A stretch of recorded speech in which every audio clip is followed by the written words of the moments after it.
Bapak, Ibu, Saudara-saudari, adik-adik para sahabat Yesus di Paroki Santo Yosef Madari dan di Stasi Santo Tomas Yegan, dan juga para sahabat Yesus dimanapun Anda berada. Marilah kembali kita belajar ilmu sejati pada hari Minggu tanggal 11 April tahun 2021, hari Minggu Paskah kedua, hari Minggu Kerahiman Ilahi. Kita mengawali belajar ilmu sejati kita dengan berdoa. Dalam nama Bapa, Putra, dan Roh Kudus. Amin. Allah yang Maha Rahim, dalam perayaan pesta Paskah ini, Engkau menyalakan iman umat yang dikuduskan bagimu. Tambahkanlah rahmat yang telah Engkau anugerahkan, agar kami semua semakin memahami betapa agung pembaptisan yang menyucikan kami, betapa luhur roh yang melahirkan kami kembali, dan betapa mulia darah yang menebus kami. Dengan pengantaran Yesus Kristus Putramu, Tuhan kami, yang bersama dengan Dikau dalam persatuan Roh Kudus, hidup dan berkuasa Allah sepanjang segala masa. Amin. Para sahabat Yesus terkasih, kita akan belajar ilmu sejati dari Injil Yesus Kristus menurut Yohanes bab 20 ayat 19 sampai dengan 31. Setelah Yesus wafat di salib, pada malam pertama sesudah hari Sabat, berkumpullah murid-murid Yesus di suatu tempat dengan pintu-pintu yang terkunci karena mereka takut kepada orang-orang Yahudi. Pada waktu itu datanglah Yesus berdiri di tengah-tengah mereka dan berkata, "Damai sejahtera bagi kamu." Sesudah berkata demikian, Yesus menunjukkan tangan dan lambungnya kepada mereka.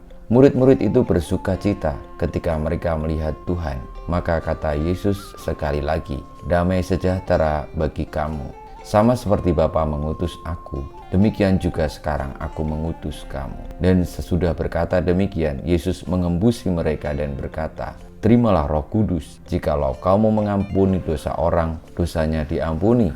Dan jikalau kamu menyatakan dosa orang tetap ada, dosanya tetap ada." Pada waktu Yesus datang itu, Thomas, seorang dari ke-12 murid yang disebut Didimus, tidak ada bersama-sama mereka. Maka kata murid-murid yang lain kepadanya, "Kami telah melihat Tuhan." Tetapi Thomas berkata kepada mereka, "Sebelum aku melihat bekas paku pada tangannya, dan sebelum aku mencucukkan jariku ke dalam bekas paku itu, dan mencucukkan tanganku ke dalam lambungnya, sekali-kali aku tidak akan percaya."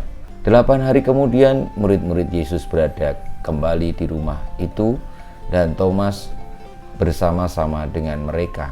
Sementara pintu-pintu terkunci, Yesus datang. Ia berdiri di tengah-tengah mereka dan berkata, "Damai sejahtera bagi kamu." Kemudian Yesus berkata kepada Thomas, "Taruhlah jarimu di sini dan lihatlah tanganku. Ulurkanlah tanganmu dan cucukkanlah ke dalam lambungku. Dan jangan engkau tidak percaya lagi, melainkan percayalah." Thomas menjawab kepadanya, "Ya Tuhanku dan Allahku." Kata Yesus kepadanya, "Karena engkau telah melihat aku, maka engkau percaya. Berbahagialah mereka yang tidak melihat, namun percaya." Memang masih banyak tanda lain yang dibuat Yesus di depan mata murid-muridnya yang tidak tercatat dalam kitab ini. Tetapi semua yang tercantum di sini telah dicatat supaya kamu percaya bahwa Yesuslah Mesias, Anak Allah, dan supaya oleh imanmu kamu memperoleh hidup dalam namanya. Demikianlah Injil Tuhan kita. Terpujilah Kristus.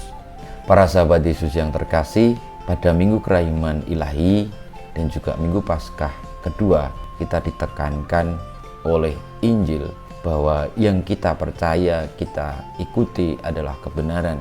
Oleh Santo Yohanes yang menulis Injilnya, kita mendapatkan pesan pokok, yakni bahwa Yesus adalah Mesias, Anak Allah, dan supaya oleh imanmu kamu memperoleh hidup di dalam namanya.